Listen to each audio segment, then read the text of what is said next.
Hello, everyone. I'm I'm at the Labyrinth and talk about something very important during my time here. First of all, I want you to understand before I communicate anything, I find myself to be a communicator of life. In other words, what that means is I don't have a lot of judgments, personal judgments on what I say, rather I let them naturally flow in the moment. In other words, I could take myself to a state where it's not about thinking what kind of words to say, it's just that you have such an intention to speak that it's not only coming from the verbal area of your mind. Our experience is very natural and it flows. You don't think about how you're growing, you're simply growing. Therefore, regardless, after certain amounts of growth and acknowledgement of all that you have literally journeyed through, you begin to see the line and the lines which you need to break to discover your most efficient and greatest self. In other words, what I'm saying is I tend to see my communication very naturally, as if it's from nature, And when I see it naturally, I don't try to have any ideas. I'm at a very selfless state. And when I'm selfless, I don't have a judgment over a sense of self that could be coming across. It is simply said with utmost clarity. The things I talk to you about are things I'm actually experiencing within this search of existence I have to see where we are and who we are. And at some point, those questions break, and it's no longer those questions. You're no longer looking at who you are and what you are. You simply see life. You see life. And you can see that life is always looking back at itself. The same essence of being that is in the core of the earth is within you. You are within a reality. There are things which you are doubting whether they are real or not real. If there is a doubter, does that mean we're only limited to this physical dimension of experience, or is it more amplified if our view changes? And what I want to simply suggest is that when you stop trying to change yourself, you'll always be experiencing the most recent change in existence because you are it.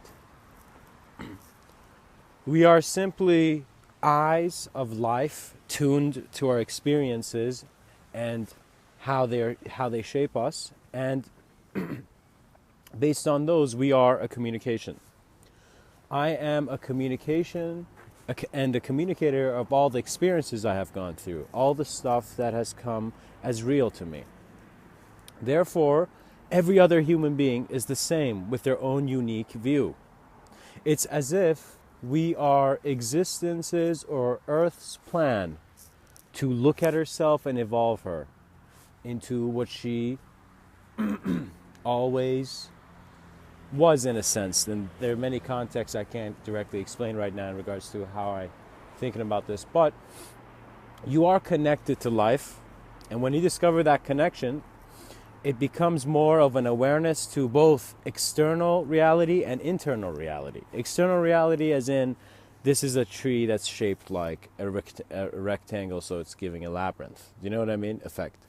So, it's seeing that reality to, for example, me being like, no, this is an actual labyrinth of, creativity, regardless if it's an internal direction or an external direction of observance, you see it very deeply. You begin to look at life no longer by just what's there, but also by what you're thinking about what's there. It's an awareness to how you are literally thinking. You try to look at the thinker and you break an incapable thinker and you become someone who is able to acknowledge any idea. Because if you're afraid of some things, you won't go looking what's behind that door. You need to acknowledge the fear that comes in your life to then be able to look through that door. When you see that your eyes are not taken away from you until your death, and you are self-aware, until that point of unknown continuation, you really understand the ability the human has in looking and seeing things clearly. Human beings are clear creatures. In other words, they can receive certainty through clarity. They can create a confusion because they know they can get rid of the confusion. We are very transparent in our sense of self. And when you become transparent, you don't judge yourself by the story of your past. You are simply present within every story, and there's literally a very detached, loose sense. It's as if the bullets that Neo was dodging was all the ideas of getting shot. Those were the bullets Neo from the Matrix was dodging. He understood the mental game. He understood the program that became aware of the program. That character in that story symbolizes a human being who is trying to figure out the fabric of existence more than the programs he's seeing.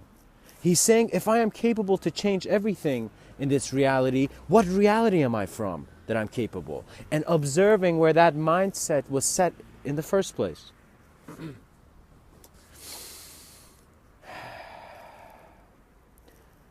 Now, after that very long intro of how I find myself a communicator of just simply the moment to you, because I am trying to reach clarity beyond misrepresentation of idea. I also want to, now that I have said misrepresentation,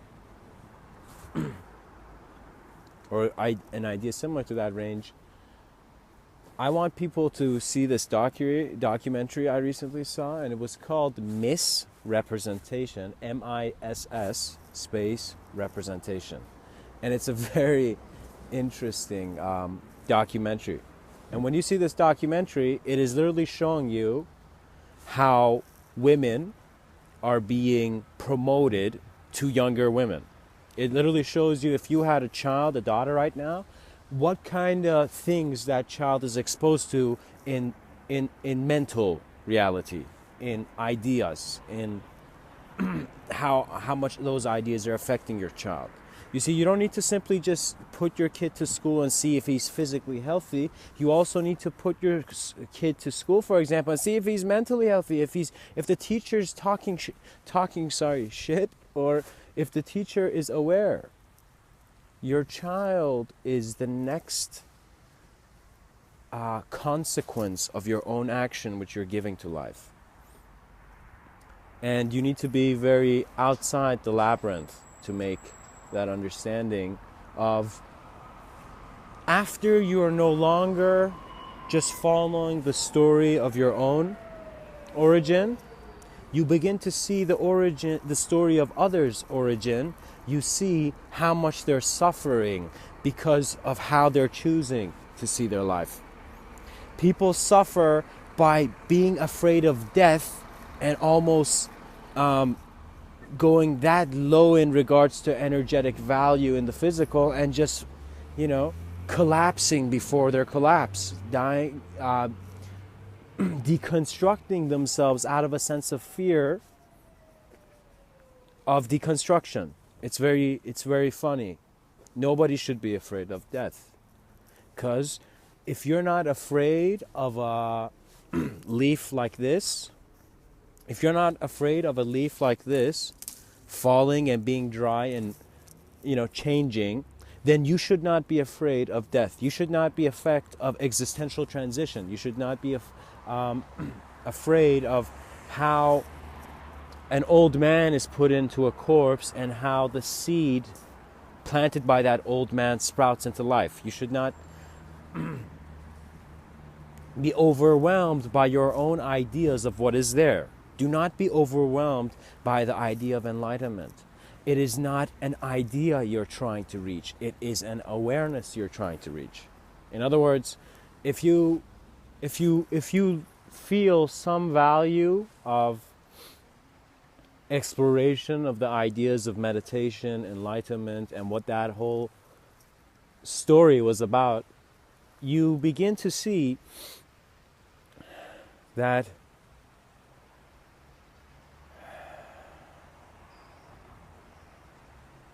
it was very close, and the light at the end of the tunnel was always behind you. And if you only turned to see it, you would see that life is more than a confused gaze. It knows itself. Life knows itself. Our keen and deep and sharp observation of life and the labyrinth will give us an understanding of what transcendence can mean for us. That is a personal definition. You need to understand, guys, if there is any idea that is about spirituality, if you are attracted with it, and if you agree to any idea, in other words, it doesn't matter if it's spirituality or anything, you're allowing your expression to flow in those definitions. Define yourself well, and at the same time see your possibility. See how far you can walk outside the ideas of your impossibility. And then there will be no misrepresentation. There will be no confusion that is self-induced. You know what's worse than getting solutions to life? Getting invaluable ideas of your idea. Do you know what I mean? I see a lot of people doubting themselves. Why is there a mental idea of a doubting human being? Human beings should be capable. Do you know what I mean? It's because it is part of the process of our evolution from apes opening curiosity to the mental arena of thought we have developed now as the human being. Life is very fascinating. And I want you to look at me and see that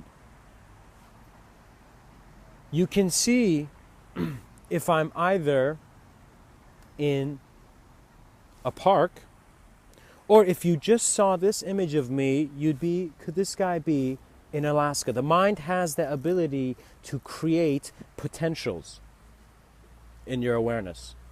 When you ask good questions from yourself, the mind's potential amplifies to a degree that it's always bringing you the answer.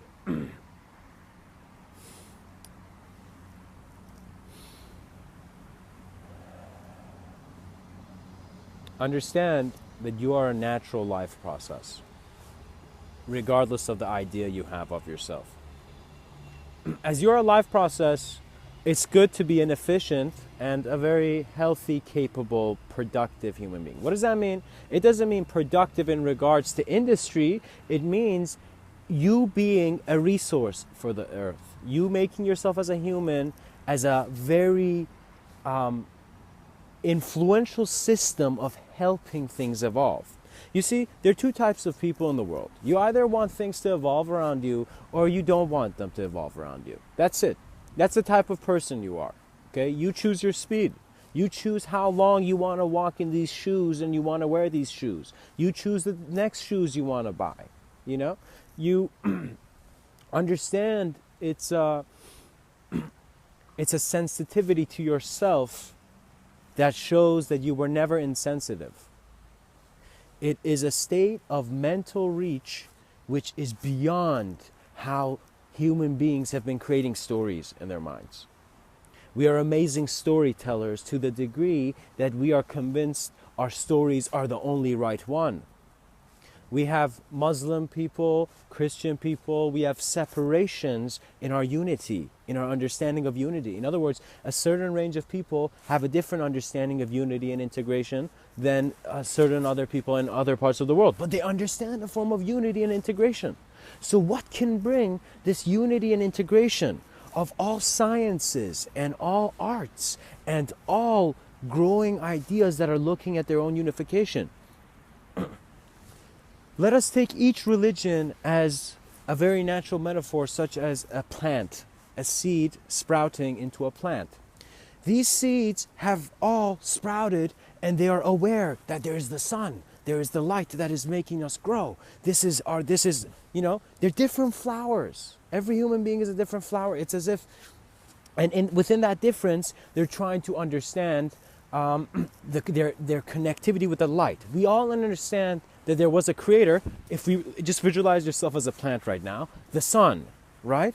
However, we can't be certain of our physicality unless we become connected to our physicality. We need to connect with Earth to see where man's next evolution and transcendence is.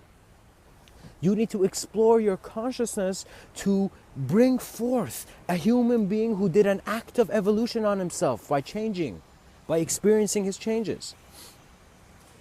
When you think of how to live like a human being, your values adjust more than how you want to live like, your name or someone else. Do you know what I mean? You can write a script for yourself and pretend your whole life, or you can live your life and literally don't think about oh my God, it's not as if like you think about the influence you're going to have. You're just going to go and do it. Action is opening to direct experience.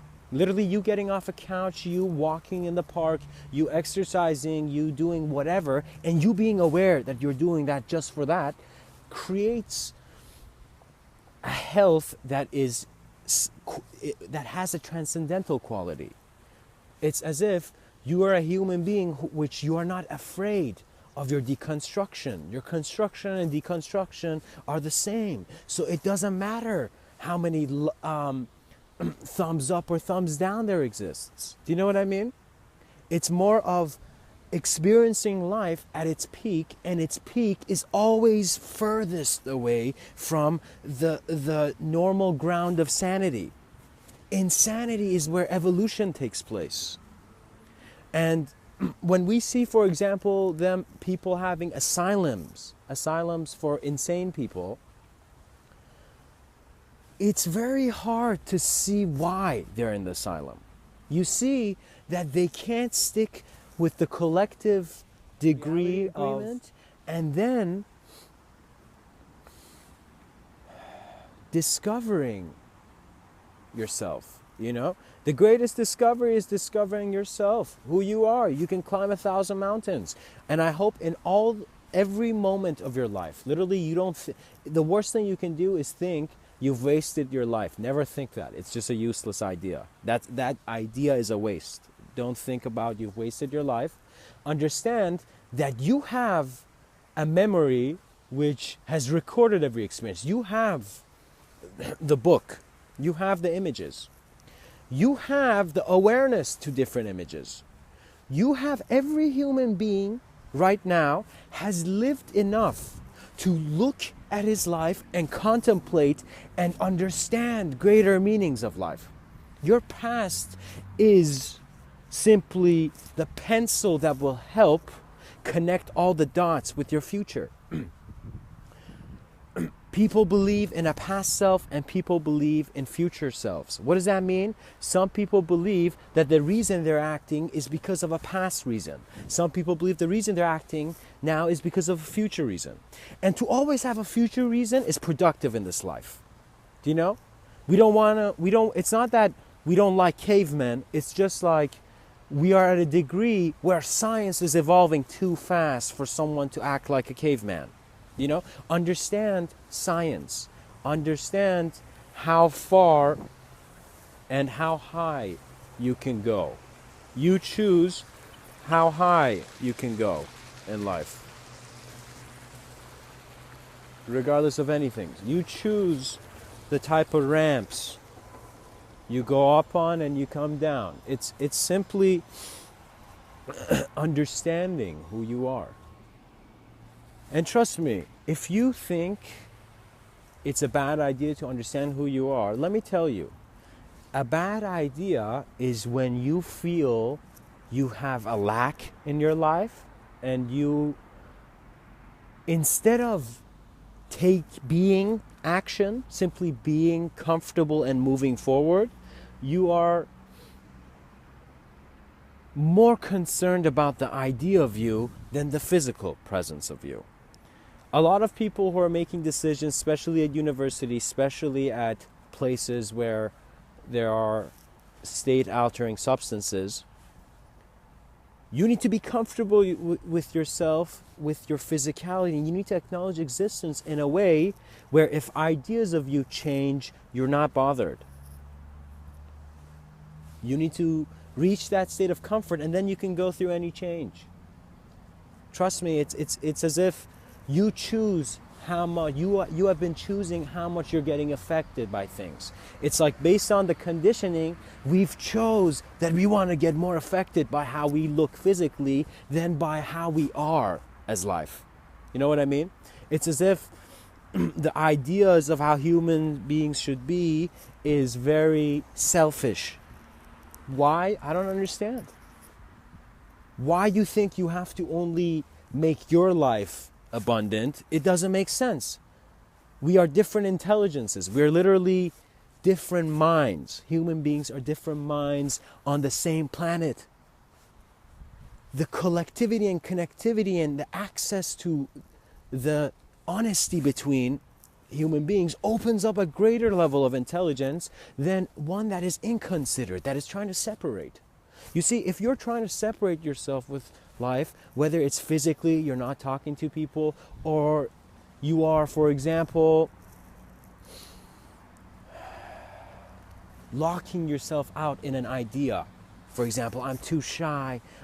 I never had the figures in my life to teach me how to be the way I want to be. You know, if you have these stories, it's okay, but understand that you shouldn't be paying that much attention to the stories of what you should be or how you should be or who's responsible. You are responsible. Move.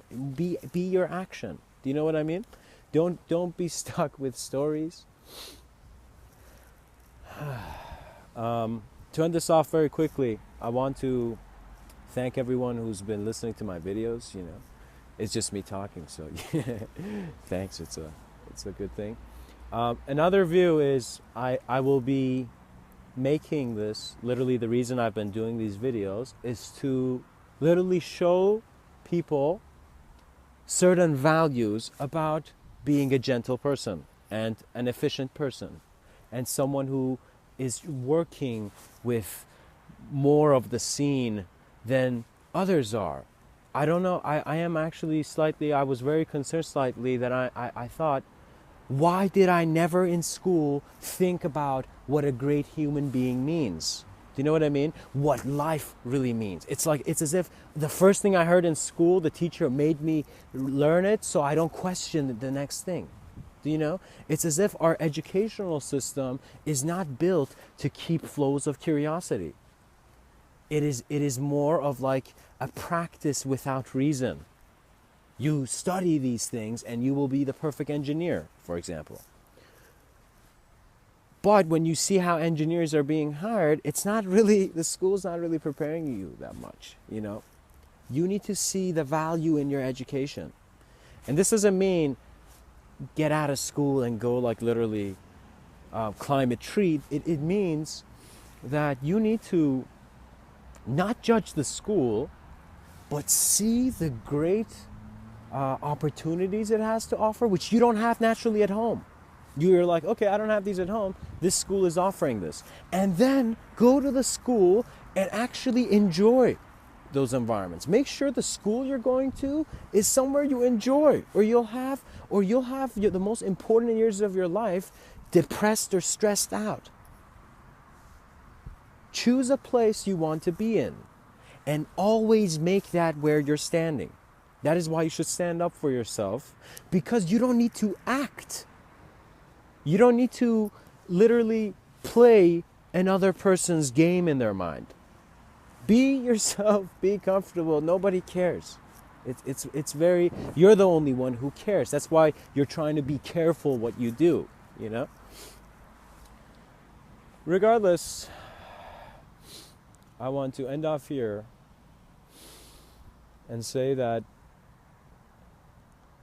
sometimes listening helps us hear structures, hear the wind between the structures. In other words, sometimes if we just listen because we just want to listen, we don't want to listen for a reason, for information, seeking something, we just want to listen.